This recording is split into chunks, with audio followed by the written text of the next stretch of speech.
Oke, di konten ini akan sedikit panas, seru banget karena gue mau coba menyinggung para politisi kita yang akan bertarung, yang sedang bertarung di Pilgub Jakarta, dan mereka ini terus-terusan memanfaatkan nama Persija dan Jackmania. Bahkan lucu-lucu statementnya itu bikin gue bingung, makanya gue mau ngebahas nanti. Gue sampaikan satu persatu, orangnya nggak banyak, beberapa aja, nanti ada episode berikutnya karena gue yakin masih akan ada kelucuan berikutnya gitu. Tapi sebelum gue kesana, gue minta kalian untuk di like dulu video gue. Yang belum subscribe, dipencet tombol subscribe-nya. Kalau udah, dipencet notifikasinya biar loncengnya itu biar muncul notifikasinya. Yang belum sholat dulu.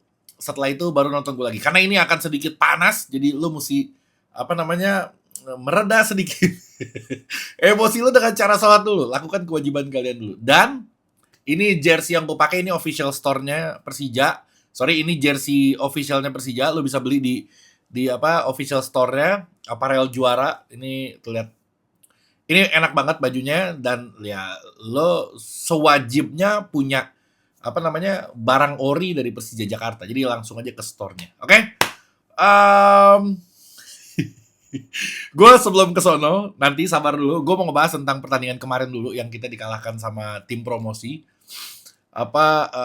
Caci makian dari tetangga sebelah bertubi-tubi. Gue yang paling banyak terkena salah satunya yang paling banyak terkena dampaknya karena semua isi media sosial gue komentarnya dari mereka. Dan memang malu sih. Memang memalukan karena sebelumnya juga kita abis nyentil, tiba-tiba kita kena hal yang sama, bahkan ini bagi gue lebih memalukan. Ada banyak catatan di sini. Nggak 100% kesalahan dari Persija ya. Persija juga mainnya bagi gue masih oke, cuman ada kesalahan-kesalahan yang Carlos Peña pun mengakui itu gitu. Dia bilang, saya sudah evaluasi, kata si Peña. Dia bilang kita udah evaluasi kesalahan mana kira-kira yang kita buat di pertandingan kemarin. Dan menurut dia kita kegolan dari 2 set piece. Nah, pemain Persija ini menurut dia lengah dari segi pengawalan set piece gitu. Kalau kata si Carlos Peña. Gue nggak ngeliat itu sih. Gue ngeliat ini hal yang bisa terjadi aja gitu di setiap pertandingan. Karena gue ngeliat gol pertamanya dia dari corner kalau nggak salah, itu Gayos memang agak lepas, tapi bukan karena dia nggak di posisinya. Memang ya namanya lo set piece itu pemain tuh berubah-berubah, memang sulit gitu. Jadi mungkin ini hanya mendinginkan suasana, tapi ya memang harus ada catatan gitu, harus ada evaluasi di set piece. Kita kesulitan ketika kita dapat set piece gitu. Jadi itu bisa menjadi antisipasi di pertandingan-pertandingan berikutnya. Karena gue yakin kalau lawan ngelihat kita lemah di situ, dia bakal manfaatin itu. Dan gue yang paling penting adalah jangan bikin pelanggaran bahaya di kotak itu. Gue ngeliat Firza Andika kalau nggak salah, yang pertama tuh yang dikolongin, dia bikin pelanggaran. Terus yang jadi free kick juga, itu dia bikin pelanggaran juga di situ. Maksud gue ya, kalau bisa dikurang-kurangin lah gitu. Dari segi bikin pelanggaran di area berbahaya gitu. Oke? Terus kalau dari segi penguasaan bola, kita terbaik banget. Gue bahkan suka dengan cara main Carlos Peña karena kita lebih mengandalkan ball posisi gitu. Ball posisi banyak di kita, itu peluang lawan untuk mencetak gol semakin sedikit, itu udah pasti gitu. Tapi yang harus diperhatiin adalah akurasi passingnya, sama lo berani keeping ball gitu, berani tahan bolanya lebih lama. Jadi jangan pas bola datang lo langsung kelagepan ngoper. Yang penting tugas gue selesai, gue kasih ke orang lain, gue jadi nggak disalahin. Jangan ada pemikiran kayak gitu. Jadi pegang aja bolanya, santai aja. Kalau nggak bisa ke depan ya ke belakang gitu. Jadi itu kunci utamanya, ya lu harus bisa holding ball-nya yang cukup lama dan jangan panik gitu. Terus gue ngeliat lagi yang berikutnya, Hanif kemarin mainnya oke banget. Hanif bagus banget mainnya kemarin. Dia bertahan, dia nyerang di segala macam. Ini orang benar-benar terkuras fisiknya di pertandingan kemarin, dan dia memberikan yang terbaik di pertandingan kemarin. Gustavo, ya kita belum bisa menilai terlalu jauh karena ini baru 4 game. Kita baru mau masuk ke game kelima kalau nggak salah. Begitupun Carlos Peña juga ya kita nggak bisa menilai terlalu dini gitu. Ini baru mulai liganya. Jadi kita kasih kesempatan sampai setengah musim, kita lihat. Kalau udah setengah musim itu baru kita bisa nilai ini bagus apa enggak gitu. Kalau misalkan sekarang baru 4 game, ya nggak bisa terlalu dini lah buat gue kalau kita menilai pelatih hanya dari 4 atau 5 game gitu. Kalau misalkan pemain yang udah main di musim kemarin, kalau sekarang dia main jelek, ya boleh kita kita kritisi gitu, oke? Di lain sisi, Dewa ini lagi semangat-semangatnya, dia kemarin ngalahin PSIS Semarang. Mainnya keren banget, gue ngeliat mainnya, cukup keren, highlight juga gue lihat ulang highlight-nya. Yang paling bahaya dari dia tuh si, Atabala, sama ada Messi Doro juga, Taisei Marukawa. Emang ini ngeri juga nih, cuman kita bermain di GBK, mudah-mudahan dukungan dari kita penuh. Gue juga berharap dari kalian datang jangan hanya karena kita kalah sekali terus tiba-tiba kita malas nonton Persija. Justru ketika Persija lagi turun, ketika Persija lagi kalah, di situ kita harus tambah banyak. Kita harus hadir untuk support dia. Jangan ketika dia turun kita tinggalkan. Dia malah turun nanti. Jadi ketika dia drop, dia butuh support, dia butuh dukungan, kita hadir di sana. Kita mendukung Persija itu dalam keadaan kalah, menang, seri, apapun itu yang harus kita lakukan sebagai supporter. Namanya juga supporter, kita harus mensupport. Oke? Terus Pedro Diaz Pedro Diaz itu joget aja deh. Jangan main bola. Itu kacau banget sih emang. Memang dari awal juga gue udah gak berekspektasi tinggi sama dia. Gue cuma mengharapkan dia kan badannya tinggi ya. Gue cuma berharap kalau dia bisa ngegolin dari corner di menit-menit akhir. Cuman gimana dia mau ngegolin, orang dia yang bikin Persija mainnya jadi udah parah deh. Pedro Diaz sih udah parah banget. Oke. Abimanyu disayangkan di setiap pertandingannya, kalau nggak ya kuning, ya ada aja gitu. Ada aja, harus lebih diperbaiki lagi performanya untuk Abimanyu. Kalau buat pemain yang lain gue ngeliat Gayos oke-oke aja, Rico Simanjuntak stabil, masih oke-oke aja, Kudela agak keteteran dari segi fisik.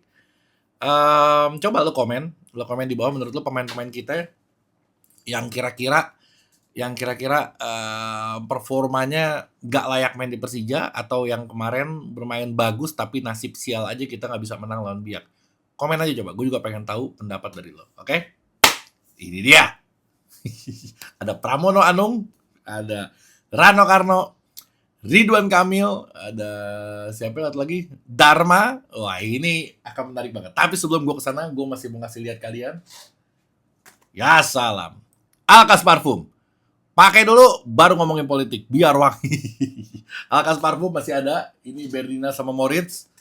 Kalau mau beli kayak gini, gue taruh linknya di deskripsi. Kalian bisa ke Shopee. Nanti beli dari Shopee. Baca-baca reviewnya, suka yang mana silahkan kalian beli dari situ. Oke? Gue mau masuk ke inti pembahasan konten hari ini. Oke, Pramono Anung. Dia bilang dia akan jadi gini, semua paslon ini, semua cagup ini dia menjanjikan sesuatu untuk Jakarta, terutama untuk Persija dan Jackmania, karena mayoritas hampir seluruh rakyat di Jakarta itu pendukung Persija. Jadi dia ngelihat kalau ini adalah pasar yang pas untuk diambil suaranya gitu. Oke? Pasar yang pas untuk diambil suaranya. Ini kepentingan mereka. Dia bilang kayak gini. Kalau dia jadi, mungkin ya arahnya ke sana. Kalau dia jadi, dia akan membuat Jakarta lebih Persija. Ya salam.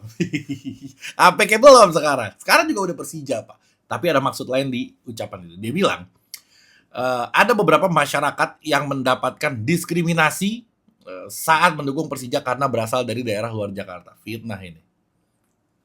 Ini fitnah ini. Ada beberapa masyarakat yang mana masyarakatnya mendapatkan diskriminasi. Kapan diskriminasinya? Saat mendukung Persija karena berasal dari daerah luar Jakarta. Itu Jackmania Bogor itu banyak banget, lebih banyak bahkan anggotanya. Kapan mereka mendapatkan diskriminasi? Gue walaupun gue lahir di Jakarta, gue besar di Jakarta, tapi sekarang gue tinggal di Bogor. Ya, hitungannya gue sekarang ada di Bogor, gak pernah gue dapat diskriminasi. Bahkan yang dari Bekasi, gak pernah dapat diskriminasi. Gue sering ketemu banget orang-orang di stadion yang negorin gue, bang, gue dari Tegal, bang, gue dari ini, jauh-jauh ini orang. Gue sambut dengan riang. Gak pernah ada diskriminasi ke mereka ini, bahkan gue kontenin dan komennya semua, salut sama orang ini. Kita gak mendiskriminasi orang yang dari luar Jakarta untuk nonton Persija, bahkan kita respect, kita salut sama mereka, karena mereka dari luar kota Jakarta, dari jauh, datang ke Jakarta untuk nonton Persija. kita hormat banget sama dia. Jadi nggak ada diskriminasi. Gue belum pernah menemukan. Kalau kalian menemukan, kalian komen di bawah. Jadi ini bisa dianggap sebagai apa ya? Mengada-ngada, atau ini bisa dibilang nggak ada buktinya, kalau misalkan masyarakat yang di luar Jakarta mendapat diskriminasi ketika datang ke Jakarta untuk nonton Persija. Nggak bisa. Oke? Saya boleh terus yang berikutnya dia ngomong kayak gini lagi. Ini gue dapat dari media ya. Terus yang berikutnya dia bilang, saya boleh dilihat jejak digital saya tahun 2011. Ini lagi membuktikan kalau dia Persija banget. Jadi dia tahun 2011 dia bilang suruh lihat jejak digitalnya. Nggak mau juga gue mau ngapain, gue repot-repot nyari sampai tahun 2011 ngelihat jejak digital dia. Terjadi El Clasico menurut dia, ya salah. Persija lawan Bandung. Ditanya sama media pada waktu itu, saya di pimpinan DPR. Waktu itu dia lagi ngejabat di situ. Ditanya sama media, siapa yang jago ya, kata media berarti. Loh, saya Persija katanya. Ya salah, loh saya Persija. Dari dulu saya memang Persija, boleh dilihat katanya. Nah, silakan, kalau lo mau iseng, lo lihat aja. Gue sih nggak ngelihat ya, gue nggak tahu bener apa enggaknya. Tapi gue nggak ngelihat. Kalau lo ada yang iseng-iseng lagi megang handphone, lo lihat boleh. Oke? Terus dia bilang, ini masih Pak Pramono Anung, dia bilang ingin stadion JIS kayak di Eropa, kurang lebihnya ya, karena biar bisa ada official store di sana. Emang iya, kita tahu lah semua stadion di Eropa itu ada official store-nya si klubnya masing-masing. Jadi kita kalau misalkan mau beli jersey ini, kita nggak beli di Kuningan, kita belinya di JIS atau di GBK karena ada store-nya. Kayak Garuda Store lah di GBK. Nah, model-model kayak gitu. Oke? Terus dia bilang mana tadi? Store di sana kayak di Eropa ya bagus banget gitu. Gue juga support itu. Terus kalimat yang berikut yang bikin gue agak sedikit kaget. Terus dia bilang kayak gini, dan itu kan kita lakukan kalau misalnya keluar negeri beli kaosnya MU misalkan, Manchester United, Chelsea dan sebagainya. Bener banget itu fakta. Itulah kemudian menjadi penghasilan buat JIS juga, buat Jakarta juga. Gue pikir mau nguntungin Persija, katanya tetap ujung-ujungnya mau menguntungkan JIS-nya dan menguntungkan Jakartanya juga. Ya nggak apa-apa juga sih, bagus sih. Ini jadi sekali menyelam sambil menyelam sambil menyelam minum air. Apa sih? Gua nggak tahu. Coba lo komen di bawah. Menyelam sambil minum air.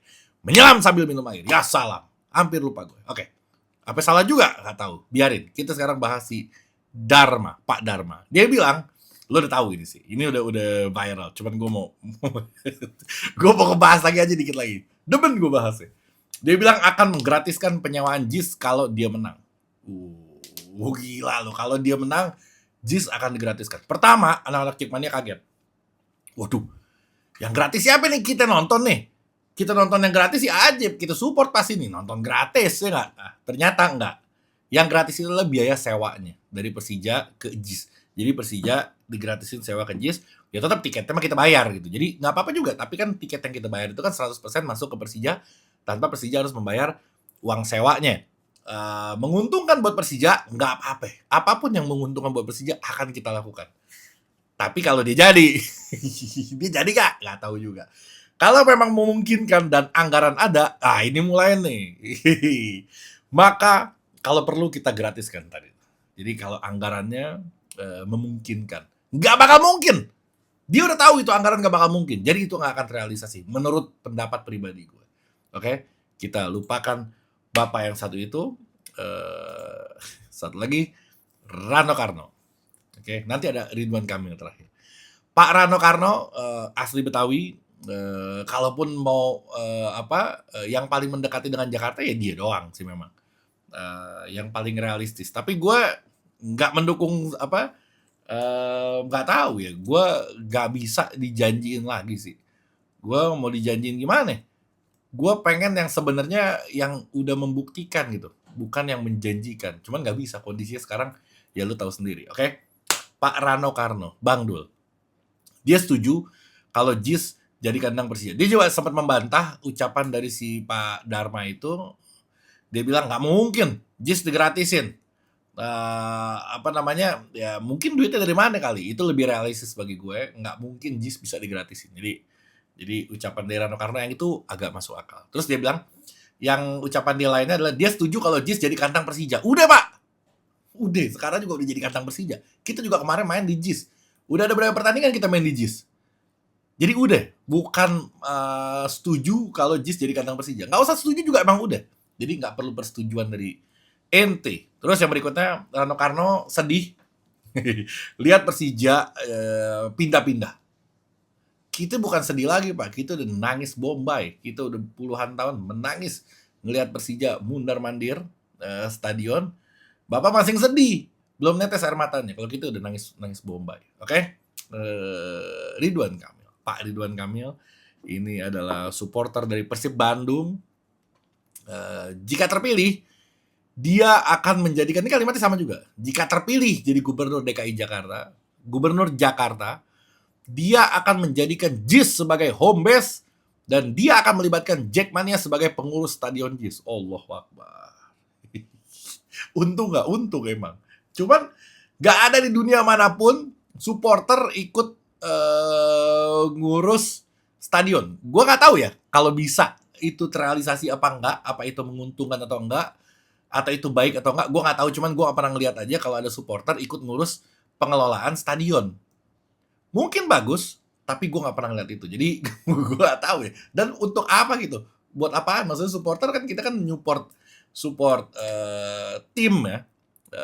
Ya. Terus kita ngurusin stadion tuh mau ngapain? Kita ngurusin stadion. Mungkin dia mau cari mencari simpatik dari kita, dari supporter. Gue bisa ngomong kayak gini karena gue salah satu supporter.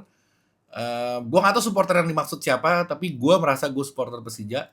Terus ketika mau dilibatkan pengelolaan stadion, bagi gue nggak masuk di akal gitu. Nggak boleh dan nggak ada, harus orang yang ahli ngelola stadion itu harus ada keahliannya. Mudah kalau misalkan supporternya itu ahli dalam pengelolaan, dalam manajemen stadion, ya oke aja nggak apa-apa itu. Tapi kalau nggak ahli ya malah jadi carut marut nanti. Jadi ini nggak bagi gue ini kelucuan yang berikutnya. Jadi nggak harusnya sih jangan sebegitunya gitu. Oke, ya boleh lah cari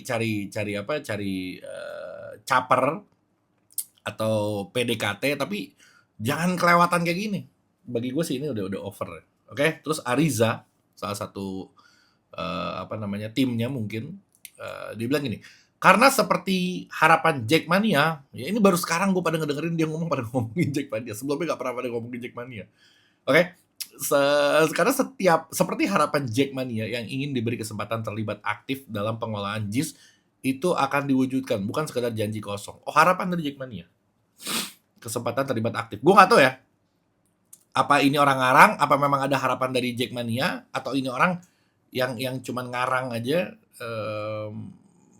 Dia bilang soalnya karena seperti harapan Jackmania yang ingin diberikan kesempatan terlibat aktif. Menurut dia kayak gitu. Gue nggak tahu nih poinnya kemana, arahnya kemana, gue nggak ngerti. Apa Jackmania-nya mau, apa dia bawa-bawa nama Jackmania, gue nggak tahu, dan tujuannya apa gue juga nggak ngerti. Cuma menurut pribadi gue, harusnya yang mengelola stadion itu orang yang ahli di bidangnya. Jangan hanya karena ada kebutuhan terus sembarangan orang ngurusin, nanti malah jadi nggak bagus gitu. Menurut pribadi gue. Oke? Terus Ariza juga menambahkan, Ridwan Kamil akan memberikan peluang seluas-luasnya bagi Jackmania, bukan hanya untuk menggunakan stadion, tapi juga berpartisipasi dalam pengelolaannya. Itu kalimat berikutnya. Jadi, Bang Emil akan memberikan kesempatan seluas-luasnya kepada Jackmania. Mereka tidak hanya boleh ikut menggunakan JIS, tapi juga terlibat aktif dalam pengelolaannya. Ini kalimat itu bolak-balik nih. Oke? Itu di salah satu media. Gue lupa nama medianya apa. Nah, gue mau coba challenge untuk akang kita yang satu ini. Gue pengen tahu ya, lucu-lucuan aja ya. Nggak harus diikutin, siapa gue juga harus diikutin. Cuman gue lagi ngehayal aja. Kira-kira kalau begini seru juga nih. Yang pertama, Kang Emil pakai jersey Persija. Itu yang pertama. Gue pengen lihat dia pakai jersey Persija. Akan seperti apa. Dia pakai baju Persija, itu kayaknya bakal seru banget. Terus yang kedua, bilang aku lebih mencintai Persija daripada Persib. Ngucap gitu di media. Gue pengen lihat itu. Ini hayalan gue ya, bukan permintaan gue. Terus gue juga pengen berhayal kalau nanti pas pertandingan Persija lawan Persib, datang orang itu pakai jersey Persija dan merayakan kalau Persija cetak gol, dan sedih kalau misalkan si Persib nyetak gol gitu. Gue pengen lihat. Oke? Terus yang berikutnya, nyanyi lagu Persija menyatukan kita semua. Nyanyi harus hafal. oke. Terus, minta maaf karena pernah menghina Persija beberapa kali, permintaan maaf terbuka, nggak harus diikutin, ini hanya khayalan gue. Terus, istrinya juga pernah ngeledekin Rico Simanjuntak yang pakai apa namanya, yang pakai kipas ada muka Rico-nya sambil ngeledekin kayak gitu, ya itu klarifikasi lah atau minta maaf ke Rico Simanjuntak. Dan nanti lawan Dewa, pertandingan di GBK, next match, datang nonton Persija Jakarta. Kita lihat. Gue ngehayalnya seperti itu, oke? Kayaknya cukup dari gue. Nanti kalau ada kelucuan-kelucuan berikutnya, gue akan bikin video lagi. Oke, sekian dari gue. Assalamualaikum warahmatullahi wabarakatuh.